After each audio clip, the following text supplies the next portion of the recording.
Welcome to MojoPlays, and today we're taking a look at our picks for the 10 worst Xbox games.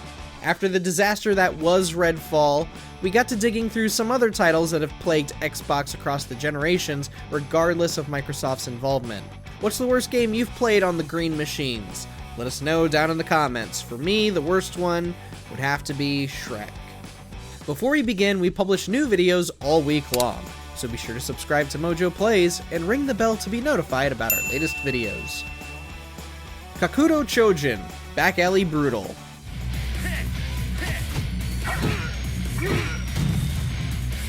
As we'll see throughout the list, Xbox has flopped several times in finding its own fighting game franchise. Kakuto Chojin was one of many of these failed attempts, aiming to replicate the look and feel of other 3D fighters such as Tekken and Dead or Alive. However, Kakuto Chojin forgot everything that made those games successful. The game is not at all deep in its mechanics, and the AI often defies the rules of the game, making every fight more than an uphill battle.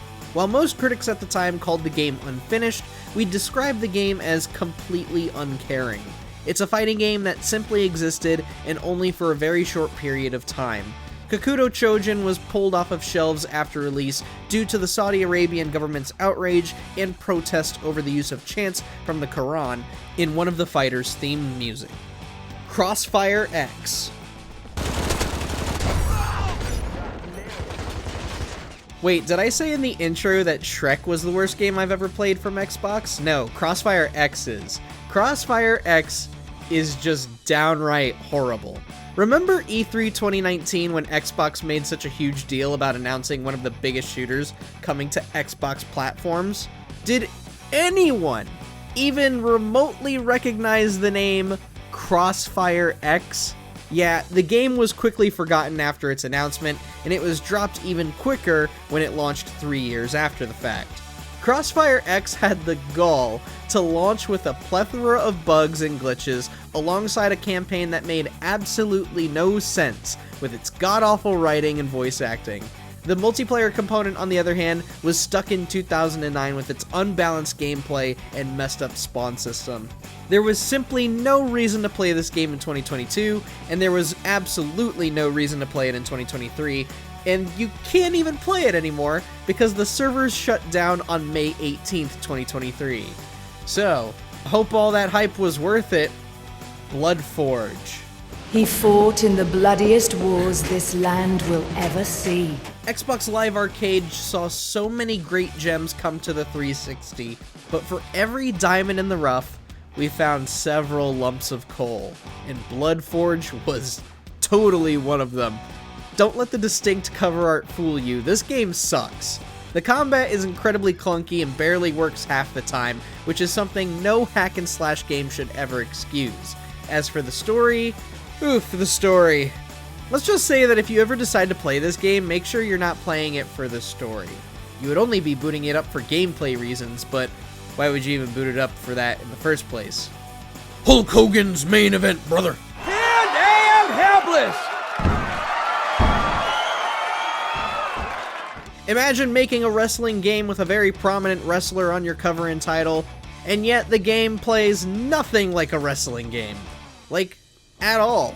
That was Hulk Hogan's main event. This was a Kinect game that had you do absolutely no wrestling whatsoever, and instead made you play a weak-as-hell Punch-Out clone that barely worked. And what are we saying? Of course it didn't work. This is a game made for the Kinect. Are there any Kinect games that actually worked?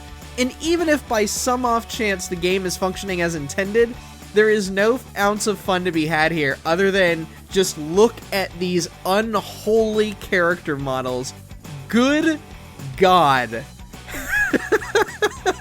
These look terrifying.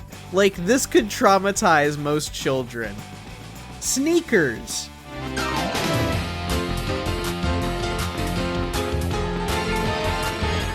It's funny seeing some folks go overboard and call Redfall one of Xbox's worst games ever. It makes us wonder who was around when Sneakers came out. Yes, it looks all cute and cuddly with its mouse characters, but looks can be deceiving.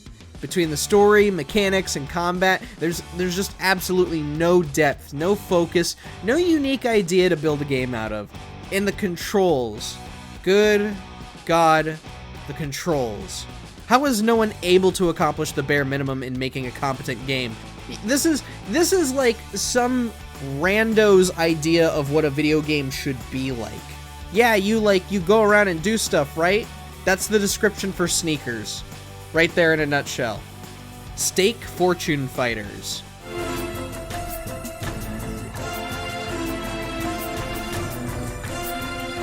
Honestly, we will never understand why no one has tried copying Capcom's famed Power Stone series.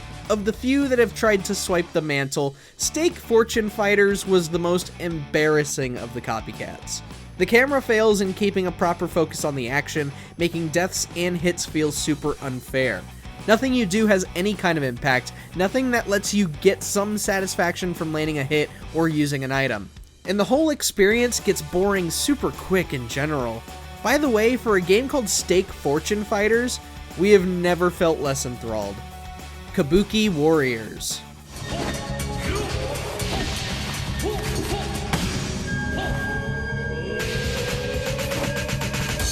Like we said earlier, many tried to be the premier fighting game for Xbox, and many failed. Dead or alive, forever the king. Kabuki Warriors was the first of these many tries. Granted, it fared better in reviews a bit more, but not by a long shot. It is perhaps the most mundane and generic of Xbox's graveyard of fighting games. Characters and stages feel like they were ripped from prototypes of the better fighting games that came before, and none of the roster has anything unique in their moveset to make Kabuki Warriors even remotely satisfying to play. Funny thing about this game is that when you Google Kabuki Warriors today, you don't get this game. You get the Japanese tag team wrestling team. Bomberman Act 0.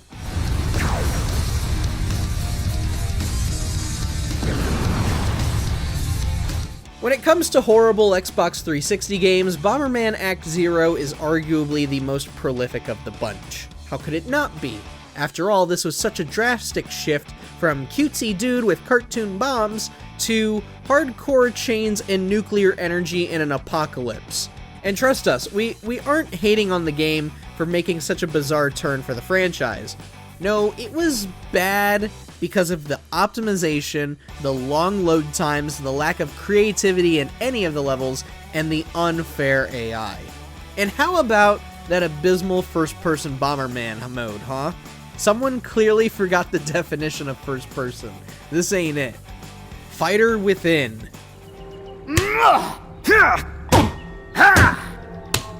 Yes, another fighting game to rail on, and yes, it is the last fighting game on the list, we swear.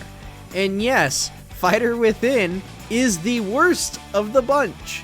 But would you care to take a guess on what about it makes it so abhorrent? If you guessed the Kinect, well then tell them what they've won, Johnny!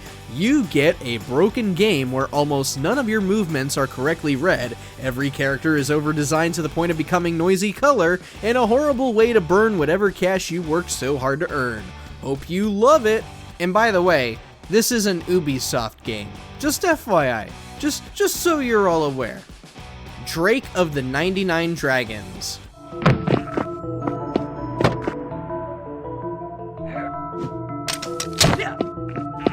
In all honesty, out of every game that we have seen crawl its way on the Xbox, none have bombed as hard as Drake of the 99 Dragons.